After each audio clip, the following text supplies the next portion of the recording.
इस क्वेश्चन में कहा गया है कि f takes r to r given by this whole. इन चार में से हमने कौन कौन सी ऑप्शंस करेक्ट हैं ये हमने पता लगाना है। ध्यान रखो, चॉइस ए और बी में एफ डैश के मैक्सिमम मिनिमम और एफ डैश की डिफरेंशिएबिलिटी चेक करनी है एट एक्स इक्वल टू 1। तो पहले हम एफ डैश एक्स निकाल लेते हैं फॉर एक्स इक्वल टू 1।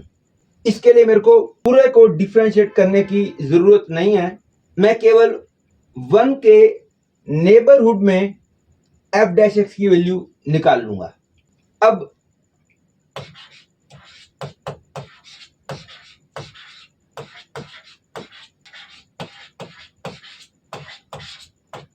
ये neighbourhood of a real number A एक मैथमेटिकल वर्ड है। इसका मतलब होता है नंबर लाइन पे यदि ए यहां है तो एक बहुत छोटा सा ओपन इंटरवल ए जिसको बिलोंग करता हो, that is a minus epsilon से लेकर ए प्लस एप्सिलॉन तक, इस इंटरवल को बोलते हैं नेबरहुड ऑफ ए। एप्सिलॉन की वैल्यू कितनी भी छोटी पॉजिटिव रियल नंबर ली जा सकती है। तो पहले मैं एफ एक्स की वैल्यू लिख लेता हूं in the neighbourhood of 1, x less than 1, और लोअर लिमिट एक्स की 1 से जरा सी छोटी आप मान सकते हो। तो यहां पे आएगा x square minus x plus 1 और x greater than equal to 1 के लिए यह है 2/3 x cube minus 4x square plus 7x minus 8/3। मैं 1 पे एफ एक्स की डिफरेंशिएबिलिटी चेक करूंगा। मैं 1 पे एफ एक्स की डिफरेंशिएबिलिटी शॉर्टकट वे से चेक करूंगा, लेकिन ये शॉर्टकट वे तभी एप्लीकेबल है यदि हमने ये चेक कर लिया हो कि फंक्शन कॉन्टिन्यूस है। और ये क्लियर है कि फंक्शन कॉन्टिन्यूस है क्योंकि ये हम आसानी से देख सकते हैं कि 1 पे लेफ्ट लिमिट, राइट लिमिट और वैल्यू ऑफ फंक्शन तीनों बराबर हैं। लेकिन एफ डैश की डिफरेंशिएबिलिटी चेक करने के लिए पहले मेरे को एफ डैश एक्स निकालना होगा, उसके बाद ही हम आगे बढ़ पाएंगे। तो एफ डैश एक्स हो गया। शॉर्टकट वे से हमने एफ एक्स का लेफ्ट हैंड डेरिवेटिव निकालना हो तो सिंपली इसको डिफरेंशिएट कर दो और इसके अंदर x tends to 1 minus that is left hand limit निकाल लो एट x इक्वल टू 1। जो आंसर आएगा that is the value of left hand derivative of f x. Therefore I get x less than 1 के लिए ये हो गया, और x ग्रेटर देन 1 के लिए ये बन गया 2x square minus 8x plus 7 for x greater than 1।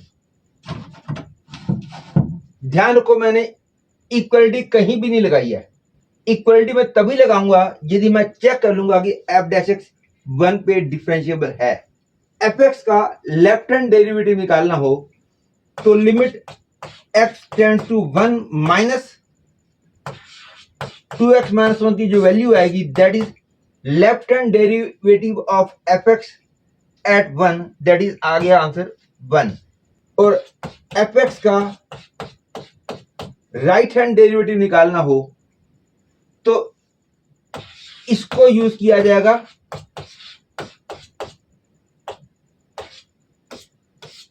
और इसकी जो वैल्यू आएगी that is the right hand derivative of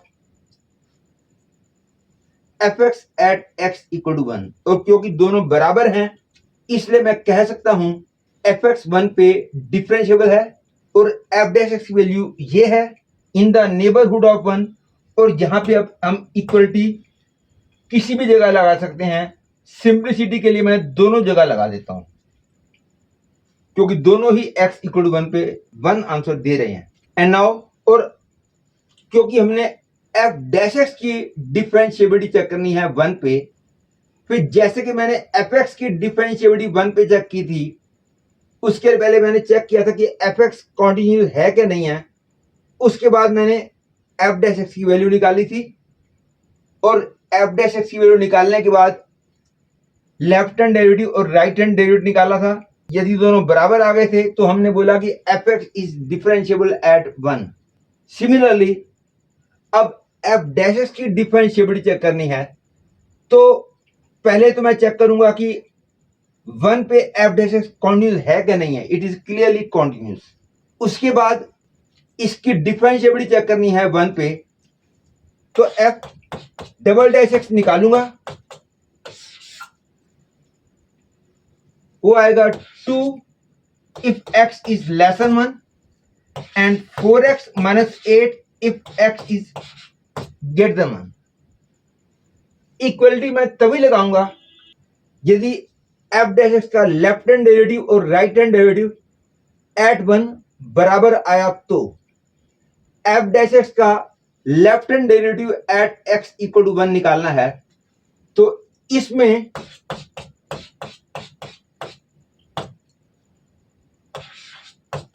जो आंसर आएगा that is the left hand derivative of f dash x eight 1, और f डैश x का right hand derivative at x equal to 1 निकालना है। तो हम लिखेंगे limit x tends to 1 plus 4x minus 8, जब कि आंसर आ गया -4। और क्योंकि f डैश x का 1 पे लेफ्ट हैंड डेरिवेटिव और राइट हैंड डेरिवेटिव बराबर नहीं आए हैं, तो f dash x will not be differentiable at x equal to 1। और डिफरेंशिएबल हो जाता तो मैं दोनों जगह इक्वलिटी लगा सकता था। तो बी चॉइस करेक्ट हो गई। याद रख लो, मल्टीपल आंसर क्वेश्चन में जिन चॉइसेस को चेक करना आपको सबसे आसान लगे उनको पहले चेक कर लेना चाहिए, क्योंकि बहुत बार एग्जामिनर लोग क्वेश्चन ऐसे बनाते हैं कि डिफिकल्ट चॉइसेस में इजी चॉइसेस के रिजल्ट्स यूज हो रहे होते हैं। अब नेक्स्ट थोड़ा सा डिफिकल्ट मेरे को ये लग रहा है। ये कोई जरूरी नहीं है कि मैं इसके बाद ए को ही चेक करूं, मैं डी को भी चेक कर सकता हूं।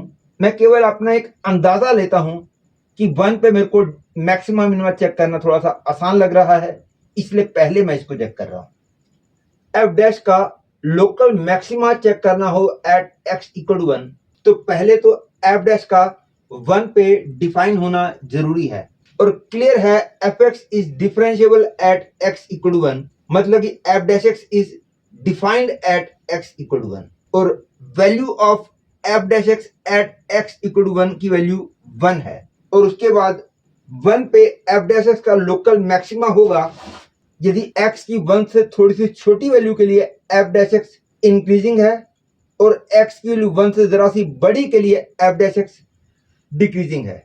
और मेरे को चेक करना है कि एफ डैश एक्स 1 से थोड़ी सी छोटी वैल्यू के लिए इंक्रीजिंग है कि डिक्रीजिंग है।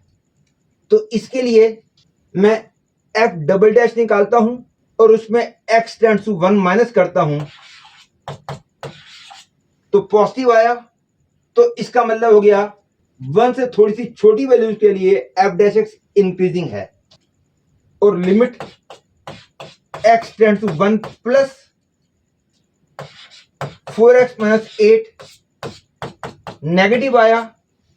तो इसका मतलब हो गया कि 1 से थोड़ी सी बड़ी वैल्यूज के लिए फंक्शन डिक्रीजिंग है।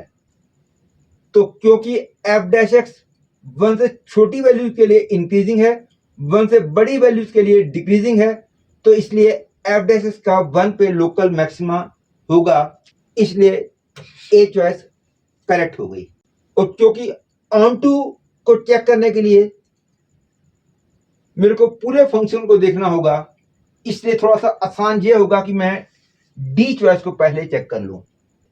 और एफ एक्स का इंक्रीजिंग डिक्रीजिंग चेक करना हो इन द इंटरवल -∞ टू 0, तो हम इस फंक्शन को यूज करेंगे।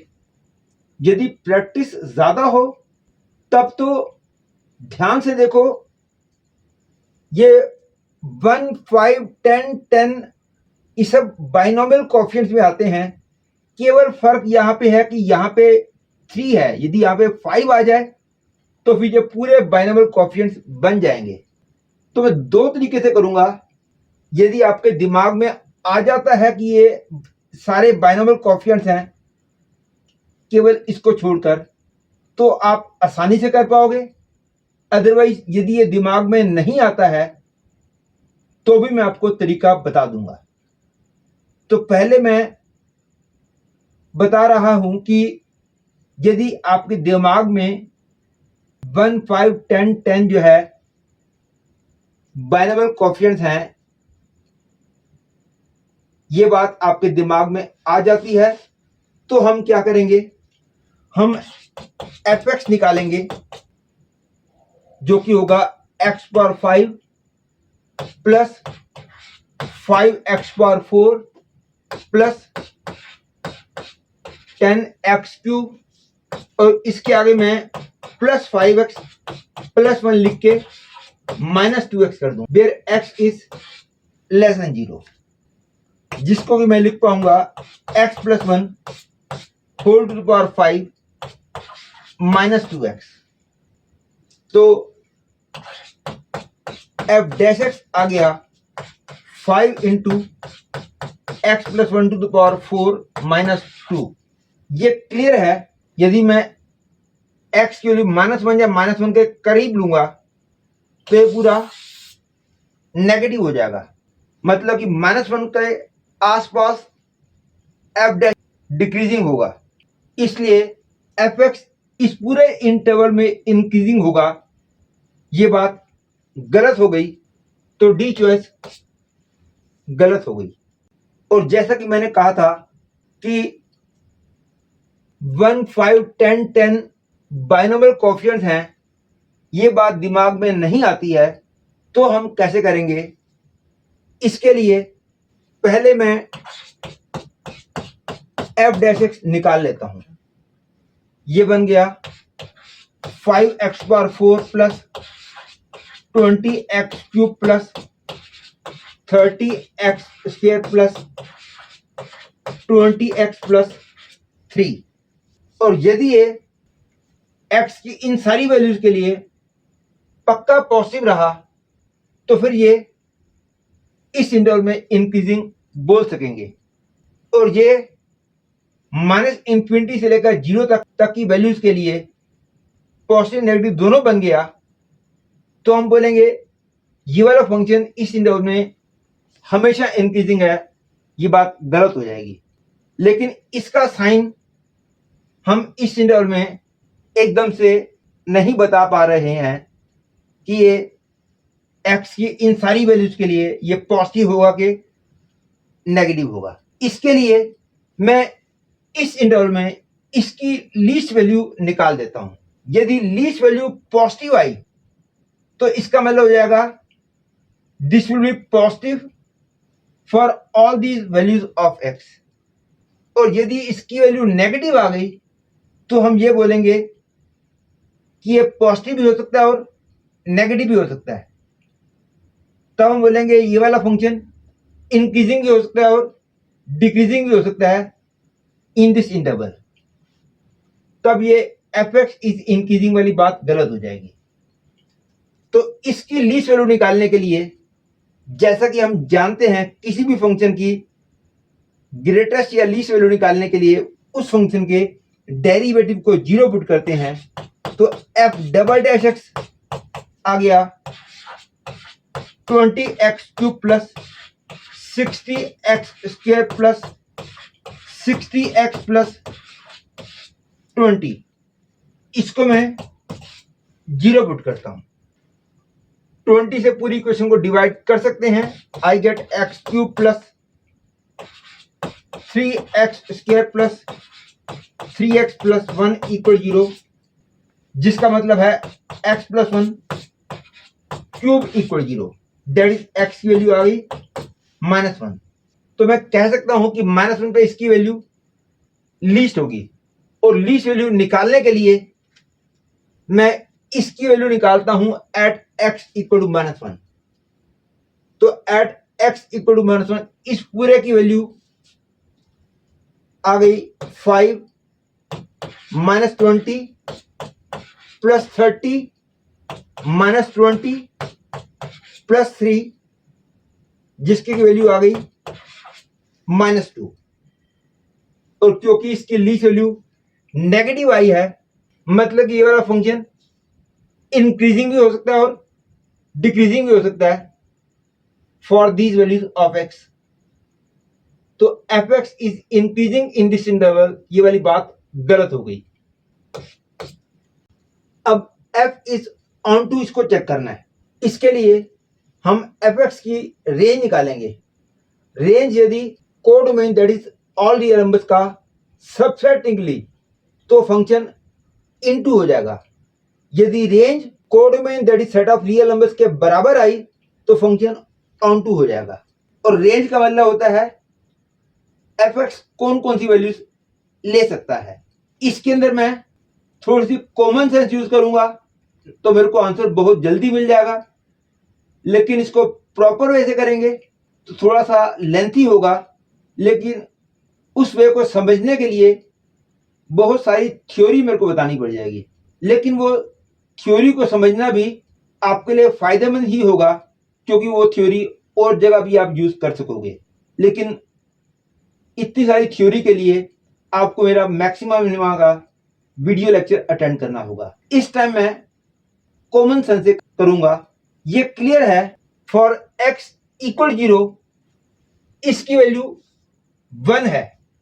ध्यान रखो इक्वल 0 यहां लिखा जा सकता है क्योंकि दोनों x इक्वल 0 पे 1 दे रहे हैं। और यह भी आपको पता होगा कोई भी ऑड डिग्री इक्वेशन हो जिसमें कि x की मैक्सिमम पावर का कोएफिशिएंट पॉजिटिव हो, इसमें x टेंड्स टू -इन्फिनिटी में आंसर -इन्फिनिटी ही आता है। स्टिल फॉर योर क्लैरिटी मैं निकाल के दिखा रहा हूं। Limit x tends to -infinity x power 5 plus 5x power 4 plus 10x³ plus 10x square plus 3x plus 1। अब बहुत सारे बच्चे ये बोलेंगे x जब -इन्फिनिटी को रन करेगा तो ये -इन्फिनिटी को, ये +इन्फिनिटी को, ये -इन्फिनिटी +इन्फिनिटी -इन्फिनिटी +1, तो एज ए होल ये इन्फिनिटी -इन्फिनिटी वाली फॉर्म में है। तो इसको मैं कैसे करूंगा, मैं x की मैक्सिमम पावर कॉमन ले लेता हूं, तो 1 प्लस, मैं x की मैक्सिमम पावर ही कॉमन क्यों ले रहा हूं अभी आपको समझ आ जाएगा। Plus 10/x² plus 10/x³ plus 3/x⁴ plus 1/x⁵। Clear है। As x tends to -minus infinity ये पूरा पार्ट 0 को टेंड कर रहा है, इसलिए ये पूरा 1 को टेंड करेगा। तो आंसर आ जाएगा limit x tends to -infinity x⁵, जो कि आंसर आ गया -इन्फिनिटी। और अब मैं इंटरमीडिएट वैल्यू थ्योरम यूज करने जा रहा हूं, जो कि केवल कॉन्टिन्यूस फंक्शन पे ही एप्लीकेबल होती है और 0 से कम के लिए फंक्शन कॉन्टिन्यूस है। इस थ्योरम को यूज करते हुए f(x) ने वैल्यू -इन्फिनिटी ली है, f(x) ने वैल्यू 1 ली है फॉर x इक्वल 0। क्लियर है, x इक्वल 0 यहां पे लिखा जा सकता है क्योंकि दोनों ही 0 पे 1 आंसर दे रहे हैं। f(x) ने वैल्यू -इन्फिनिटी ली है, f(x) ने वैल्यू 1 ली है, तो -इन्फिनिटी और 1 के बीच की सारी वैल्यूज f(x) जरूर लेगा। और ये भी क्लियर है x की वैल्यू 3 लेने पर ये 1/3 बन रहा है, क्योंकि ये 0 बन जाएगा, -3 प्लस 10/3 आंसर आएगा 1/3। और ये कोई देखना मुश्किल बिल्कुल भी नहीं है, कि x टेंड्स टू इन्फिनिटी में इसकी वैल्यू इन्फिनिटी आएगी। फिर भी मैं आपको प्रूव करके दिखाता हूं। Limit x tends to infinity x minus 2 log x minus 2 minus x plus 10/3। इससे मेरे को मतलब नहीं है, ये तो सिंपली एक कांस्टेंट है। मैं इसकी लिमिट निकाल देता हूं। ये क्लियर है। अभी ये इस टाइम ये इन्फिनिटी माइनस इन्फिनिटी वाली फॉर्म में है, क्योंकि ये infinity log infinity infinity infinity into infinity infinity minus infinity, ये पूरा इन्फिनिटी माइनस इन्फिनिटी वाली फॉर्म में है। लेकिन यदि मैं इसमें से x कॉमन ले लेता हूं